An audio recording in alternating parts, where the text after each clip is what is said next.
ಕಾರ್ಯ ಮಾಡುವುದನ್ನು ಮರೆಯಬೇಡಿರಿ ಅಂತ. ನಾವು ಯಾವುದಾದ್ರೂ ಮರಿಬಹುದು, ಆದ್ರೆ ಮರೆಯಲಾರದು ಏನಪ್ಪ ಅಂತಂದ್ರೆ ಅತಿಥಿ ಸತ್ಕಾರ್ಯ. ಇನ್ನೊಂದು ವಚನ, ಹೌದಾ? ರೋಮಾಪುರದವರಿಗೆ ಬರೆದ ಪತ್ರಿಕೆ 12ನೇ ಅಧ್ಯಾಯ 10ನೇ ವಚನ. ರೋಮಾಪುರದವರಿಗೆ ಬರೆದ ಪತ್ರಿಕೆ 12ನೇ ಅಧ್ಯಾಯ. ಅಣ್ಣ ತಮ್ಮಂದಿರೆಂದು ಒಬ್ಬರನ್ನೊಬ್ಬರು ಪ್ರೀತಿಸಿರಿ. ಮಾನ ಮರ್ಯಾದೆ ತೋರಿಸುವುದರಲ್ಲಿ ಒಬ್ಬರಿಗಿಂತ ಒಬ್ಬರು ಮುಂದಾಗಿ. ಟೋಟಲ್ 2 ವರ್ಷದಾಗ ನಮ್ಗೆ ಕಾಣಿಸಿದೇನು? ಒಂದು ಕುಟುಂಬ. ನಿಜವಾಗ್ಲೂ ಅಂತಂದ್ರೆ ಈ ಕುಟುಂಬದ ಬಗ್ಗೆ ಹೇಳ್ತಾ ಇದ್ದೀನಿ. ಕುಟುಂಬ ಅಂತಂದ್ರೆ ಗಂಡ ಹೆಂಡತಿ ಕೊಟ್ಟಂತ ಮಕ್ಕಳು, ಅಥವಾ ಒಬ್ಬರಾಗಿರ್ಬೋದು ಇಬ್ಬರಾಗಿರ್ಬೋದು ಮಕ್ಕಳು. ಇದು ಒಂದು ಕುಟುಂಬ ಅಂತಾರೆ. ಕುಟುಂಬ ಅನ್ನೋದಕ್ಕೂ ಕೂಡ ಮನೆ, ಒಂದು ಮನೆ ಎಷ್ಟು ಮನೆಗಳಾದವ ಅಂತ ಕೂಡ ಲೆಕ್ಕ ಮಾಡ್ತಾರೆ. ಮನೆ ಅಂತಂದ್ರೆ ಏನು? ಗ್ವಾಡಿಯಿಂದ ಕಟ್ಟಿರ್ತಕ್ಕಂಥ ಮನೆ ಅಲ್ಲ. ಎಷ್ಟು ಮನೆಗಳದಪ್ಪ ಒಂದು ಊರದಾಗ ಅಂತಂದ್ರೆ ಏನಂತ ಕರೀತಾರೆ ಗೊತ್ತಾ? ಮನೆ ಅಂತಂದ್ರೆ ಗ್ವಾಡಿಯಿಂದ ಕಟ್ಟಿರ್ತಕ್ಕಂಥ ಮನೇನ ಲೆಕ್ಕ ಮಾಡಲ್ಲ. ಅವಾಗ ಏನ್ ಲೆಕ್ಕ ಮಾಡ್ತಂದ್ರೆ ಗಂಡ ಹೆಂಡತಿ ಕೊಟ್ಟಂತ ಮಕ್ಕಳು. ಇದು ಒಂದು ಮನೆ, ಇದು ಒಂದು ಮನೆ. ಹಾಗಾಗಿ ಮನೆ ಅನ್ನೋದಕ್ಕೂ ಕೂಡ ಹೌಸ್ ಅಂತ ಕರೀತಾರಲ್ಲ, ಹೌಸ್ ಅಂತ 5 ಅಕ್ಷರಗಳಿದ್ದಾವಲ್ಲ, ಆ 5 ಅಕ್ಷರಗಳ ಭಾವನೆಯನ್ನ ನಮ್ಮ ಕುಟುಂಬದಲ್ಲಿ ನಾವೆಲ್ಲರೂ ಕೂಡ, ಒಂದು ಕುಟುಂಬ ಯಾರೇ ಆಗಲಿ, ಒಂದು ಕುಟುಂಬದಲ್ಲಿ ಎಲ್ಲರೂ ಕೂಡ ಆ 5 ಗುಣಲಕ್ಷಣಗಳನ್ನ ನಾವು ಫಾಲೋ ಮಾಡಿದ್ರೆ ಖಂಡಿತವಾಗಿ ಆ ಕುಟುಂಬದಲ್ಲಿ ದೇವರು ವಾಸಿಸಿರತಕ್ಕಂಥ ಕುಟುಂಬವಾಗಿರ್ತದೆ. ಆ ಕುಟುಂಬ ದೇವರು ಕುಟುಂಬ ಅನಿಸ್ಕೊಳ್ಳುವಂಥದನ್ನು ಕೂಡ ಆಗುತ್ತದೆ. ಅದಕ್ಕೆ ಇಲ್ಲಿ ಅತಿಥಿ ಸತ್ಕಾರ್ಯ ಮಾಡುವುದನ್ನು ಮರೆಯಬೇಡಿರಿ ಅಂತ ಇಬ್ರಿ ಪತ್ರಿಕೆ ಹೇಳುತ್ತದೆ. ಮತ್ತೆ ರೋಮ ಪತ್ರಿಕೆಯಲ್ಲಿ ಒಬ್ಬರಿಗಿಂತ ಒಬ್ಬರು ಮಾನ್ಯ ಮರ್ಯಾದೆ ತೋರಿಸುವುದರಲ್ಲಿ ಮುಂದಾಗಿ ಹೋಗ್ತಾರೆ. ಅಂದ್ರೆ ನಿಜವಾಗ್ಲೂ ಏನೇ ಮರೆಯದ್ರು ಕೂಡ ಅತಿಥಿ ಸತ್ಕಾರ್ಯ ಮಾತ್ರ ಮಾಡುವುದನ್ನು ಮರೆಯಬಾರದು ಅಂತ. ಇದಕ್ಕೆ ಹಾಸ್ಪಿಟಾಲಿಟಿ ಅಂತ ಕರೀತಾರೆ. ಹೌಸ್ ಅಂದ್ರೆ ಏನು? ಹೌಸ್ ಮೊದಲನೇ ಅಕ್ಷರ ಹೆಚ್ ಅಂತ ಅಕ್ಷರವನ್ನ ಹಾಸ್ಪಿಟಾಲಿಟಿ ಅಂತ ಕರೀತಾರೆ. ಆತಿಥ್ಯ. ನಿಜವಾಗ್ಲೂ ಈಗ ನೋಡ್ರಿ, ಎಲ್ಲಾ ಕಡೆಯಲ್ಲಿ ಆತಿಥ್ಯ ಅಂದ್ರೆ ಬಹಳ ಪ್ರಾಮುಖ್ಯವಾದದು. ಅಂದ್ರೆ ಆತಿಥ್ಯ ಅಂದ್ರೆ ಯಾರಾದ್ರೂ ಮನೆಗೆ ಬರೋ ಅತಿಥಿಗಳಂದ್ರೆ ಸುಮ್ಮನೆ ಬರುವುದಿಲ್ಲ. ನಮ್ಮ ಮೇಲಿಟ್ಟಿರ್ತಕ್ಕಂಥ ಅಭಿಮಾನ, ನಮ್ಮ ಮೇಲಿಟ್ಟಿರ್ತಕ್ಕಂಥ ಪ್ರೀತಿ, ನಮ್ಮನ್ನು ಗೌರವಿಸಿ ನಮ್ಮ ಮನೆಗೆ ಬರ್ತಾರೆ. ಏನೋ ಭಿಕ್ಷೆ ಬಿಡುವುದಕ್ಕಾಗಿ ನಮ್ಮ ಮನೆಗೆ ಬರಲ್ಲ. ಅವ್ರು ಏನೋ ಕಡಿಮೆ ಇದ್ದಾರಂತೇಳಿ, ಕಡಿಮೆ ಆಗದಂತೇಳಿ, ಹೊರತೆ ಇದ್ದದಂತೇಳಿ ನಮ್ಮ ಮನೆಗೆ ಬರಲ್ಲ ಅತಿಥಿಗಳು. ನಮ್ಮನ್ನು ಪ್ರೀತಿ ಮಾಡಿ, ನಮ್ಮನ್ನು ಗೌರವಿಸಿ, ನಮ್ಮನ್ನು ಅಭಿಮಾನಿಸಿ ನಮ್ಮ ಮನೆಗೆ ಬರ್ತಾರೆ. ಹೌದಾ? ನಿಜವಾಗ್ಲೂ ಎಲ್ಲರ ಮನೆಗೆ ಯಾರು ಹೋಗಲ್ರಿ. ಒಬ್ಬರು ಯಾರಾದ್ರೂ ನಮ್ಮ ಮನೆಗೆ ಬಂದಾರ ಅಂತಂದ್ರೆ ಇವತ್ತಿನ ದಿನದಲ್ಲಿ ಅಣ್ಣನ ಮನೆಗೆ ನಾವೆಲ್ಲರೂ ಬಂದಿದ್ದೀವಿ. ಅಣ್ಣನ ಮೇಲೆ ಇಟ್ಟಿರ್ತಕ್ಕಂಥ ಪ್ರೀತಿ, ಆತನ ಒಂದು ಮಾತಿಗೆ ಬೆಲೆ, ಎಷ್ಟೋ ದೂರದಿಂದ ಬಂದಿದ್ದೀವಿ. ಒಂದೇ ಮಾತು, ಅಣ್ಣ ಇವತ್ತಿನ ಪ್ರಾರ್ಥನೆ ಇಟ್ಕೊತೀವಿ, ಬರಬೇಕು. ಅದು ಗೌರವ. ಏನೋ ಬರ್ತೀವಿ, ಅಣ್ಣ ಕಾಣಿ ಕೊಡ್ತಾನೆ ಅದಂತೂ ಇಲ್ಲ. ಹೌದಾ? ಒಂದು ಅಭಿಮಾನಕ್ಕಾಗಲಿ, ಅದಕ್ಕಾಗಿ ಒಂದು ಮನೆಗೆ ಕರೆದ ತಕ್ಷಣವೇ ಮನೆಗೆ ಬರಬೇಕಾದ್ರೂ, ನಾವು ಇನ್ನೊಬ್ಬರ ಮನೆಗೆ ಹೋಗಬೇಕಾದ್ರೂ ಕೂಡ ಏನಪ್ಪಾ ಅಂದ್ರೆ ಮುಖ್ಯವಾಗಿ ಗೌರವ, ಒಂದು ಪ್ರೀತಿ, ಅಭಿಮಾನ, ವಿಶ್ವಾಸ. ಇದು ಒಂದು ಮನೆಯಲ್ಲಿ ಒಬ್ರಿಗೊಬ್ರು ಇಟ್ಟಿರ್ತಕ್ಕಂಥ ಸಂಭವ ಇರ್ತದೆ. ಅದಕ್ಕಾಗಿ ಇದು ಆತಿಥ್ಯ. ಸರಿ, ಅತಿಥಿಗಳು ಬಂದಿರ್ತಕ್ಕಂಥ ಅತಿಥಿಗಳಿಗೆ ಮನೆಯವರು ಏನ್ ಮಾಡ್ಬೇಕು? ಅದಕ್ಕಾಗಿ ಹೇಳ್ತಾ ಇದ್ದೇನೆ ಪೌಲನು, ಅತಿಥಿ ಸತ್ಕಾರ್ಯ ಮಾಡುವುದನ್ನು ಮರೆಯಬೇಡಿರಿ ಅಂತ. ಏನ್ ಮಾಡ್ತಾರಪ್ಪ ಸತ್ಕಾರ್ಯ ಅಂತಂದ್ರೆ ಏನು? ಅತಿಥಿ ಬಂದ ತಕ್ಷಣ ಏನು? ಮೊಟ್ಟ ಮೊದಲದಾಗಿ ನಮ್ಮ ಸಂಪ್ರದಾಯ ಪ್ರಕಾರವಾಗಿ ಬನ್ರಿ, ಕೂಡ್ರಿ, ಹೌದಾ? ಪಟ್ಟಣಂತ ಒಂದು ಗ್ಲಾಸ್ ನೀರು, ಇನ್ನೂ ಸ್ವಲ್ಪ ಆಸಕ್ತಿ ಇತ್ತಂದ್ರೆ, ಟೈಮ್ ಇತ್ತಂತಂದ್ರೆ ಒಂದು ಕಪ್ ಚಾಯ್, ಹೌದಾ? ಇನ್ನೂ ಆಸಕ್ತಿ ಇತ್ತಂತಂದ್ರೆ, ಇನ್ನೂ ಟೈಮ್ ಇತ್ತಂತಂದ್ರೆ ಊಟ. ಇದು ಬಹಳ ಪ್ರಾಮುಖ್ಯವಾದದ್ದು. ಇದಿಷ್ಟೇ ಅತಿಥ್ಯ, ಬರೀ ಏನಿಲ್ಲ. ಇನ್ನು ಒಂದಿನ ಉಳ್ಕೊಂಡ್ರ ಅವರಿಗೆ ವಸ್ತ್ರ, ಹೌದಾ? ಜಳಕ ಒಳ್ಳೆ ಫ್ರೆಶ್ ಆಗ್ಲಿಕ್ಕೆ, ಹೌದಾ? ಮತ್ತೆ ಅವ್ರಿಗೆ ಬೇಕಾಗಿರ್ತಕ್ಕಂಥ ಬಟ್ಟೆ, ವಸ್ತ್ರ, ಊಟ, ಉಪಚಾರಗಳು ಇವೆಲ್ಲವೂ 1-2 ದಿನ ಇತ್ತಂದ್ರೆ ಇವೆಲ್ಲ ಕಾಣ್ತವೆ. ಬಟ್ ಬಂದ ತಕ್ಷಣವೇ ಏನಪ್ಪ ಮೊಟ್ಟ ಮೊದಲನೇ ಮಾತಂತಂದ್ರೆ ಬನ್ರಿ, ಒಂದು ಗ್ಲಾಸ್ ನೀರು ಕೊಡೋದು, ಅದನ್ನ ಕೈ ಕಾಲು ತಗೊಳ್ಳೋದು. ಇದೇ ಮೇನ್ ಇಂಪಾರ್ಟೆಂಟ್. ಇದಿಷ್ಟು ಮಾಡಿದ್ರೆ ಮುಗೀತು, ನಮ್ದೇನು ಖರ್ಚಾಗಲ್ಲ. ಅಲ್ಲಿ ಫಸ್ಟ್ ಟೈಮ್ದಲ್ಲಿ ಏನು ಖರ್ಚಾಗಲ್ಲ. ಆ ನಂತರ ಏನಾದ್ರೂ ಸ್ವಲ್ಪ ಹೆಚ್ಚಿಗೆ ಆಯ್ತಂದ್ರೆ ಟೀ ಏನ್ ಮಾಡಿದ್ರು ಅಂತಂದ್ರೆ ಖರ್ಚಾಗುತ್ತೆ. ಹೌದಾ? ಬಟ್ ನಾವು ಒಬ್ಬ ಅತಿಥಿ ನಮ್ಮ ಮನೆಗೆ ಬರುವಾಗ ಖರ್ಚಾಗುತ್ತಲ್ಲ ಇಷ್ಟ ಆಗುತ್ತಲ್ಲ ಅಂತೇಳಿ ಭಯಪಟ್ಟು ಅತಿಥಿನ ಗೌರವಿಸಿ ತಿರಸ್ಕರಿಸಿ ಮತ್ತೆ ಹಿಂದಿಗೆ ಕಳಿಸಬಾರದು. ಕಳಿಸಿದಂತ ವ್ಯಕ್ತಿಗಳಿಗೆ ಮತ್ತೆ ಅದಕ್ಕಾಗಿ ಹೇಳ್ತಾ ಇದ್ದಾನೆ, ಕಾಲಿದ ಹತ್ತಿ ಧೂಳು ಕೂಡ ಧೂಳು ಜಡಿಸಿದ್ರೆ ಅಂತಂದ್ರೆ ದೊಡ್ಡ ನ್ಯಾಯಕ್ಕೆ ಗುರಿಗೆ ಆಗ್ತೀವಿ. ಬಟ್ ಅದನ್ನ ಯಾರು ಮಾಡಿಲ್ಲ. ಬಂದಂತ ವ್ಯಕ್ತಿಗಳಿಗೆ ಎಂತ ಆಶೀರ್ವಾದ ಸಿಕ್ಕಿದೆ. ಅತಿಥಿಗಳು ಬಂದಂತ ವ್ಯಕ್ತಿಗಳಿಗೆ, ಅತಿ ಸತ್ಕಾರ್ಯ ಮಾಡಿರ್ತಕ್ಕಂಥ ಕುಟುಂಬಗಳಿಗೆ ಎಂತ ಆಶೀರ್ವಾದ ಕೊಟ್ಟಿದ್ದಾನೆ ದೇವರು ಅನ್ನೋದು ಕೂಡ ನಾವು ನೋಡ್ತಿರುವಾಗ ಆದಿಕಾಂಡದಲ್ಲಿ ನಮ್ಗೆ ಗೊತ್ತು. ಹೆಚ್ಚಾಗಿ ಓದೋದು ಬೇಕಾಗಿಲ್ಲ. ಅಬ್ರಹಾಮ್ ಇಸಾಕ್ ಅಂತ ನಮ್ಗೆ ಚೆನ್ನಾಗಿ ಗೊತ್ತಂತ. ಇಸಾಕನು ಏನೋ ಅಬ್ರಹಾಮನನ್ನು ಆಶೀರ್ವದಿಸಿ ಇಸಾಕನ್ ಕೊಟ್ಟಿಲ್ಲ. ಅಬ್ರಹಾಮನ ಒಂದು ಗುಣ ಲಕ್ಷಣವನ್ನು ತಿಳಿದುಕೊಂಡೇ ಆ ಇಸಾಕನನ್ನು ವಾಗ್ದಾನ ಪುತ್ರವಾಗಿ ಕೊಟ್ಟಿದ್ದಾನೆ. ಯಾಕಪ್ಪ ಅಂತಂದ್ರೆ ಅದಕ್ಕಿಂತ ಮುಂಚಿತವಾಗಿ ಸೊದೋಮ ಗೋಮರಗಳನ್ನ ನಾಶನ ಮಾಡುವುದಕ್ಕಾಗಿ ತನ್ನ ದೂತರನ್ನ ಕಳಿಸಿಕೊಡುವಾಗ ಅದಕ್ಕೆ ಅಡ್ಡಿಯಾಗಿ ನಿಂತಿದ್ರು ಅಬ್ರಹಾಮನು. ಹೌದಾ? ಅಡ್ಡಿಯಾಗಿ ನಿಂತಿರುವಾಗ ಅದಕ್ಕಿಂತ ಮುಂಚೆ ಅಲ್ಲಿ ಗಿಡದಲ್ಲಿ ಅವರು ಸ್ವಲ್ಪ ದೂರದಲ್ಲಿ ಕಾಣ್ತಾ ಇದ್ರು ಆ 3 ವ್ಯಕ್ತಿಗಳನ್ನ. ಯಾರೋ ಕಾಣ್ತಿರುವಾಗ ನೋಡ್ರಿ, ಆಗಿನ ಕಾಲದಲ್ಲಿ ಅಬ್ರಹಾಮನಿಗೆ ಎಷ್ಟೋ ಮಂದಿ ಸೇವಕರು ಇದ್ದಾರೆ. ಸುಮಾರು ಜನರ ಬಡ ಮಕ್ಕಳನ್ನ ಕೂಡ ಸಾಕ್ತಾ ಇದ್ದಾನೆ, ಬಡ ಕುಟುಂಬಗಳನ್ನ ಸಾಕ್ತಾ ಇದ್ದಾನೆ ಆತನು. ಅಷ್ಟು ಐಶ್ವರ್ಯವಂತನು ಅಬ್ರಹಾಮನು. ಅದಕ್ಕ ಯಾರೋ ದೂರದಲ್ಲಿ ಕಾಣುವಂತ ಆ ಅತಿಥಿಗಳು ಯಾರೋ ಅಂದ್ರೆ ಅದರ್ಸ್, ಯಾರೋ ಅಪರಿಚಿತರು, ಹೌದಾ, ಯಾರು ಗೊತ್ತಿರಲಾರದಂತವ್ರು ಕಾಣ್ತದ್ರಲ್ಲ, ಅವ್ರನ್ನು ಕೂಡ ಕರೆದುಕೊಂಡು ಅವರಿಗೆ ಅತಿಥಿ ಸತ್ಕಾರ್ಯ ಮಾಡಿದ್ದಾನೆ. ಮನೆ ಕರೆಸಿದ್ದಾನೆ. ಕರೆಸಿ ನೀರು ಕೊಟ್ಟು ಕೈ ಕಾಲು ಮಕ್ಕ ತಕ್ಕೊಂಡು ಕುಂದ್ರಿಸಿ ಗಿಡದ, ಅವ್ರಿಗೆ ಆಗಿನ ಕಾಲದಲ್ಲಿ ಅವರು ಗಿಡದ ಕೆಳಗಡೆ ಕುಂತಿದ್ದಾರೆ. ಗಿಡದ ಕೆಳಗಡೆ ಕುಂದ್ರಿಸಿ ತನ್ನ ಹೆಂಡತಿಗೆ ಹೇಳಿ ಒಳ್ಳೆ ರೊಟ್ಟಿ ಮತ್ತೇನ್ ಮಾಡಿದನ್ ಗೊತ್ತಾ? ಮಾಂಸಾಹಾರಿ. ಯಾವುದು? ದೊಡ್ಡ ಮಾಂಸ 10 ನಂಬರ್ ಒಂದು ಒಳ್ಳೆ ಹೋರಿಯನ್ನು ಕೊಯ್ದು ಚಲೋ, ಮತ್ತೆ ಅದು ಕೂಡ ತಾನು ಪ್ರೀತಿಯಿಂದ ಸಾಕಿರ್ತಕ್ಕಂಥ ಹೋರಿ ಅಂತ. ನನಗೂ ಕೂಡ ನಾನೊಂದು ಹೋರಿಯನ್ನು ಸಾಕಿದ್ದೆ. ನಿಜವಾಗ್ಲೂ ಅಂತಂದ್ರೆ ನನ್ನ ಮನೆ ಹೆತ್ತು ಅಂತೇಳಿ ನಾನು ಬಯಸ್ತಾ ಇದ್ದೆ. ಅದು ಅವಾಗ ಅದಕ್ಕಾಗಿ ಎಷ್ಟು ವರ್ಷ ಆದ್ರೂ ಇರ್ಲಿ, ಚಲೋ ಸಾಕಂತೇಳಿ ಚಲೋ ರೀತಿಯಿಂದ ಸಾಕಿದ್ದೆ. ಬಟ್ ಅದು ಸೊಕ್ಕು ಬಂದು ಬಹಳ ಅದರಿಂದ ನನಗೆ ಜಗಳ ಬಂತು ಮನೆಗೆ. ಅದಕ್ಕಾಗಿ ಅದನ್ನ ಮಾರ್ಬಿಟ್ಟೆ. ಹಂಗ ಆತರ ಪ್ರೀತಿಯಿಂದ ಬೆಳೆಸಿರ್ತಕ್ಕಂಥ ಒಂದು ಹೆತ್ತನ್ನ ಕೊಯ್ದು ಅವರಿಗೆ ಮಾಂಸಾಹಾರಿ ಕೊಟ್ಟಿದ್ದಾನಂತಂದ್ರೆ ಎಷ್ಟು ಖರ್ಚಾಗಿರ್ಬೋದು ನೀವು ಲೆಕ್ಕ ಮಾಡ್ರಿ. ಹೌದಾ? ಒಂದು ದಿನ ಹೋಗಿರ್ತದೆ ಒಂದು ಮಾಂಸಾಹಾರಿ ಎಲ್ಲರಿಗೂ. ಬಂದಿದ್ದೇ 3 ಜನ ಬಂದಿದ್ದಾರೆ ಅವರು ಅತಿಥಿಗಳು.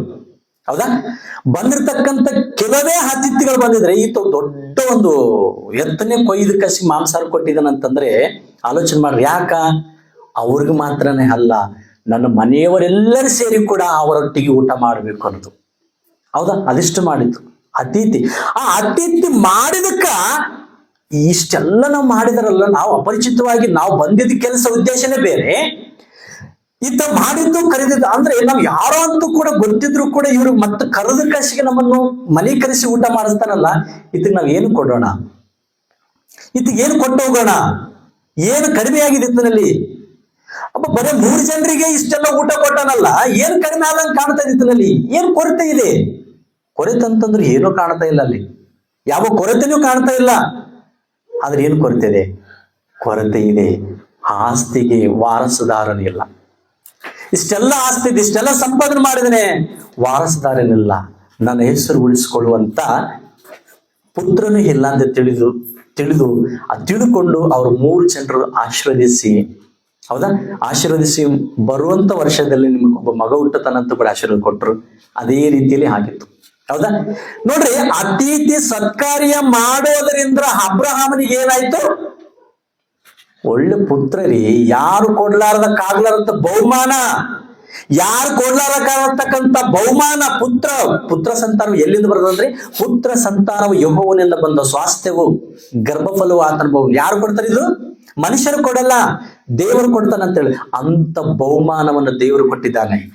ಆ 3 ಮಂದಿಗೆ ಅತಿಥಿ ಸತ್ಕಾರ್ಯ ಮಾಡಿದಕ್ಕ ದೇವರು ಇಳಿದು ಬಂದು ಗರ್ಭ ಸಂತಾನವನ್ನೇ ಕೊಟ್ಟಿದ್ದಾನೆ. ಇದು ದೇವರಲ್ಲಿ. ಅಂದ್ರೆ ಅತಿಥಿ ಸತ್ಕಾರ್ಯ ಮಾಡುವುದರಿಂದ ಎಷ್ಟು ಲಾಭ ಇದೆ ಅನ್ನೋದು ನಮ್ಗೆ ಕಾಣುತ್ತೆ.